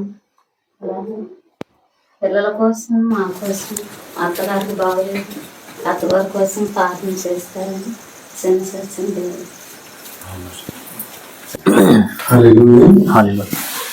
ಸಹೋದರಿ ಇವರು ಹೇಳಿದಂತ ಈ ಕುಟುಂಬದಲ್ಲಿ ಏರ್ಪಡಿಸಿದ ಪ್ರಾರ್ಥನೆ ಕೂಟದ ಉದ್ದೇಶವನ್ನ ನಾವೆಲ್ಲರೂ ಕೇಳಿದ್ದೇವೆ. ಇಷ್ಟರಿಂದ ಅವರು ಪ್ರಯತ್ನ ಮಾಡಿದ್ದು, ಆದರೆ ಆ ಒಂದು ಅವಕಾಶ ದೇವರು ಇವತ್ತು ಅವರ ಕುಟುಂಬದಲ್ಲಿ ಕೂಟ ಏರ್ಪಡಿಸಲಿಕ್ಕೆ ಆಗುವಂತ ದೇವರು ಒಳ್ಳೆ ಅವಕಾಶವನ್ನು ಕೊಟ್ಟಿದ್ದಾರೆ. ಅವರ ಕುಟುಂಬಕ್ಕಾಗಿಯೂ, ಮಕ್ಕಳಿಗಾಗಿಯೂ, ಉದ್ಯೋಗ ವ್ಯಾಪಾರಕ್ಕಾಗಿಯೂ, ಅದೇ ರೀತಿಯಾಗಿ ಅವರು ಹೇಳ್ತಿದ್ರು ಅವ್ರ ತಾಯಿ ಆರೋಗ್ಯದಲ್ಲಿ ತೊಂದರೆ, ಅವರ ಅತ್ತೆಯ ಆರೋಗ್ಯದಲ್ಲಿ ಏರುಪೇರಿದೆ. ದೇವರು ಆ ತಾಯಿಯವರನ್ನು ಮುಟ್ಟಿ ಗುಣಪಡಿಸುವಂತೆ ನಾವೆಲ್ಲರೂ ಸೇರಿ ಪ್ರಾರ್ಥನೆ ಮಾಡೋಣ. ದೇವಾಲಯದಲ್ಲಿ ನಾವು ನೋಡ್ತೇವೆ, ಸಭಿಕರೆಲ್ಲರೂ ಸೇರಿ ಮಾಡುವ ಪ್ರಾರ್ಥನೆಯಲ್ಲಿ ದೇವರು ವಿಶೇಷವಾದಂತಹ ಕಾರ್ಯವನ್ನು ಮಾಡೋದನ್ನ ಸತ್ಯವೇದ ಆಧಾರವಾಗಿ ನಾವು ಅನೇಕ ಕಡೆಗಳಲ್ಲಿ ನೋಡ್ತೇವೆ. ನಾವು ಕುಳಿತ ಸ್ಥಳದಲ್ಲಿ ನಮ್ಮ ಕಣ್ಣುಗಳನ್ನು ಮುಚ್ಚಿ ಸಹೋದರ ಕೇಳಿಕೊಂಡ ಪ್ರಾರ್ಥನೆ ಮನವಿಯನ್ನ ಕರ್ತನ ಸನ್ನಿಧಾನಕ್ಕೆ ಒಪ್ಪಿಸುತ್ತಾ ಪ್ರಾರ್ಥನೆ ಮಾಡಿಕೊಳ್ಳೋಣ. ಪ್ರೀತಿ ಸ್ವರೂಪನಾದ ದೇವರೇ, ವಿಶೇಷವಾಗಿ ಸಹೋದರ ವಿಜಯರಾಜವರು ಕರ್ತನೆ ಸ್ತೋತ್ರ ಕುಟುಂಬದಲ್ಲಿ ಕರ್ತನೆ ಈ ದಿನ ಏರ್ಪಡಿಸಿದ ಈ ಕುಟುಂಬ ಆರಾಧನೆಯ ಉದ್ದೇಶವನ್ನ ಸ್ವಾಮಿ ನೀವು ಬಲ್ಲವರು ಕರ್ತನೆ. ನಾವು ಮನುಷ್ಯ ಮಾತ್ರದವರು ಮುಖ ನೋಡಲು ಮಾತ್ರ ಸಾಧ್ಯ. ನಮ್ಮೆಲ್ಲರ ಹೃದಯದ ಅಂತರೇಂದ್ರಿಯಗಳನ್ನ ಪರಿಶೋಧಿಸುವ ಆತನು ನಿಮಗೆ ಮರೆಯಾದದ್ದು ಒಂದು ಇಲ್ಲ ಕರ್ತನೆ. ಅಪ್ಪ, ವಿಶೇಷವಾಗಿ ಸ್ವಾಮಿ ಎಷ್ಟೋ ದಿನಗಳಿಂದ ಅವರು ಕರ್ತನೆ ಕುಟುಂಬದಲ್ಲಿ ಆರಾಧನೆಯನ್ನ, ಕುಟುಂಬದಲ್ಲಿ ಪ್ರಾರ್ಥನಾ ಕೂಟವನ್ನು ಏರ್ಪಡಿಸಬೇಕೆಂಬುದಾಗಿ ಅವರು ಪ್ರಯತ್ನ ಮಾಡಿದರು. ಈ ಒಂದು ಸಮಯದಲ್ಲಿ ಕರ್ತನೆ ಈ ಕೂಟ ಏರ್ಪಡಿಸಲಿಕ್ಕಾಗುವಂತೆ ಕೊಟ್ಟ ಒಳ್ಳೆ ಅವಕಾಶಕ್ಕಾಗಿ ಸ್ತೋತ್ರ. ಕೇಳಿಕೊಂಡ ಪ್ರಾರ್ಥನೆ ಮನವಿಗಾಗಿ ನಾವೆಲ್ಲರೂ ಸೇರಿ ಪ್ರಾರ್ಥನೆ ಮಾಡ್ತೇವೆ ಸ್ವಾಮಿ. ವಿಶೇಷವಾಗಿ ಸಹೋದರನನ್ನ, ಸಹೋದರಿಯನ್ನ, ಅವ್ರ ಮಕ್ಕಳನ್ನ ದೇವರಿನ ಆಶೀರ್ವಾದ ಮಾಡು. ಕರ್ತನೆ ಅವ್ರು ಮಾಡುವ ಉದ್ಯೋಗ ವ್ಯಾಪಾರಗಳನ್ನು ಆಶೀರ್ವಾದ ಮಾಡು. ಅದೇ ರೀತಿಯಾಗಿ ಕರ್ತನೆ ಸ್ತೋತ್ರ ಸ್ವಾಮಿ. ಸಹೋದರ ವಿಜಯರಾಜರ ತಾಯಿಯವರಾಗಿ ಪ್ರಾರ್ಥನೆ ಮಾಡ್ತೇವೆ ರಾಜ. ಆ ತಾಯಿಯವರ ಮೇಲೆ ಈಗಲೇ ನಿಮ್ಮ ವಾಕ್ಯ ನಿಮ್ಮ ದೂತರನ್ನು ಕಳುಹಿಸು ಸ್ವಾಮಿ. ನಂಬಿಕೆಯಿಂದ ಮಾಡಿದ ಪ್ರಾರ್ಥನೆ ರೋಗಿಯನ್ನು ಸ್ವಸ್ಥಪಡಿಸಲು ಎಂಬುದಾಗಿ ಹೇಳುವ ನಿಮ್ಮ ಜೀವವುಳ್ಳ ವಾಕ್ಯದ ಆಧಾರವಾಗಿ ಆ ತಾಯಿಯವರ ಮೇಲೆ ಈಗಲೇ ನಿಮ್ಮ ಗುಣಪಡಿಸುವ ಶಕ್ತಿ ಇಳಿಯಲಿ ರಾಜ. ಕರ್ತನೆ ಆ ತಾಯಿಯವರನ್ನ ಗುಣಪಡಿಸು. ಯಾವ ಒಂದು ಸ್ವಾಮಿ ಅನಾರೋಗ್ಯದಲ್ಲಿ ಮುಪ್ಪಿದ ದಿನದಲ್ಲಿ ಕರ್ತನೆ ಯಾವ ಒಂದು ಬಲಹೀನತೆಯಲ್ಲಿ ತಾಯಿಯವರು ಬಳಲ್ತಾ ಇದ್ದಾರೋ ಯೇಸು ನಾಮದಲ್ಲಿ ಸ್ವಸ್ಥಪಡಿಸಬೇಕೆಂಬ ನಾವು ಪ್ರಾರ್ಥನೆ ಮಾಡ್ತೇವೆ ಸ್ವಾಮಿ. ಅಪ್ಪ, ನೀನು ಮುಟ್ಟು ಕರ್ತನೆ ಅಯ್ಯ, ನೀನು ಮುಟ್ಟಿದ್ದಕ್ಕಾಗಿ ಸ್ತೋತ್ರ, ಪ್ರಾರ್ಥನೆ ಕೇಳಿದಕ್ಕಾಗಿ ಸ್ತೋತ್ರ ರಾಜ. ಕೂಡಿ ಬಂದು ಈ ಕೂಟದಲ್ಲಿ ಪಾಲ್ಗೊಂಡು ನಿಮ್ಮನ್ನ ಮಹಿಮೆ ಪಡಿಸಿದ, ನಿಮ್ಮನ್ನ ಕೊಂಡಾಡಿದ, ನಿಮ್ಮನ್ನು ಸ್ತುತಿಸಿದ ನಿಮ್ಮ ವಾಕ್ಯಗಳನ್ನ ಕರ್ತನೆ ನಾವೆಲ್ಲರೂ ಕೇಳುವಂತೆ ನಮ್ಮೆಲ್ಲರನ್ನ ಕರೆ ತಂದಿರುವ ನಿಮ್ಮ ಮಕ್ಕಳಾದ ನಮ್ಮೆಲ್ಲರನ್ನ ಸ್ವಾಮಿ ನಿಮ್ಮ ಕರೆಗಳಲ್ಲಿ ಒಪ್ಪಿಸಿಕೊಡುತ್ತೆ. ಕೂಡಿ ಬಂದ ಪ್ರತಿಯೊಬ್ಬರ ಮೇಲೆ ನಿಮ್ಮ ದಯೆ ಇರಲಿ ರಾಜ. ಪ್ರತಿಯೊಬ್ಬರನ್ನ ವಿಶೇಷವಾಗಿ ಆಶೀರ್ವಾದ ಮಾಡು. ಕೂಟ ಏರ್ಪಡಿಸಿದ ಈ ಕುಟುಂಬವನ್ನ ಅಯ್ಯ ಮತ್ತೊಂದು ಆವೃತ್ತಿ ನಿಮ್ಮ ಕರೆಗಳಲ್ಲಿ ಒಪ್ಪಿಸಿಕೊಡುತ್ತೆ. ಮನೆ ಅಂದರೆ ಏನು, ಅಲ್ಲಿ ಏನೇ ಇರಬೇಕು, ಹೇಗೆ ಇರಬೇಕೆಂಬುದಾಗಿ ಸ್ವಾಮಿ ನಿಮ್ಮ ಜೀವವುಳ್ಳ ವಾಕ್ಯಗಳೊಟ್ಟಿಗೆ ಸೇವಕರೊಟ್ಟಿಗೆ ಮಾತನಾಡಿದಕ್ಕಾಗಿ ಸ್ತೋತ್ರ. ಕೇಳಿದ ಈ ವಾಕ್ಯವನ್ನ ಸ್ವಾಮಿ ನಾವೆಲ್ಲರೂ ಗ್ರಹಿಸಿಕೊಳ್ಳುವಂತೆ, ನಮ್ಮ ಹೃದಯದ ಹಲಗೆಗಳ ಮೇಲೆ ಭದ್ರಪಡಿಸಿಕೊಳ್ಳುವಂತೆ, ಅದನ್ನು ಅನುಸರಿಸಿ ನಮ್ಮ ಕುಟುಂಬಗಳಲ್ಲಿ ನಿಮಗೆ ಮಹಿಮೆ ತರುವ ಕುಟುಂಬಗಳಾಗಿ ಮಾರ್ಪಡಿಸಿಕೊಳ್ಳುವಂತೆ ಸಹಾಯ ಮಾಡು. ನಿನ್ನ ನಾಮವೇ ಮಹಿಮೆ ಆಗಲಿ ಕರ್ತನೆ. ಎಲ್ಲ ಮಹಿಮೆಯನ್ನ ನಿಮ್ಮ ಒಬ್ಬರಿಗೆ ಸಲ್ಲಿಸುತ್ತೇವೆ. ನಮ್ಮನ್ನು ತಗ್ಗಿಸುತ್ತಾ ನಿಮ್ಮನ್ನು ಹೆಚ್ಚಿಸುತ್ತೇವೆ. ಯೇಸು ಸ್ವಾಮಿ ಸಲ್ಲಿಬಿಡು. Amen, amen.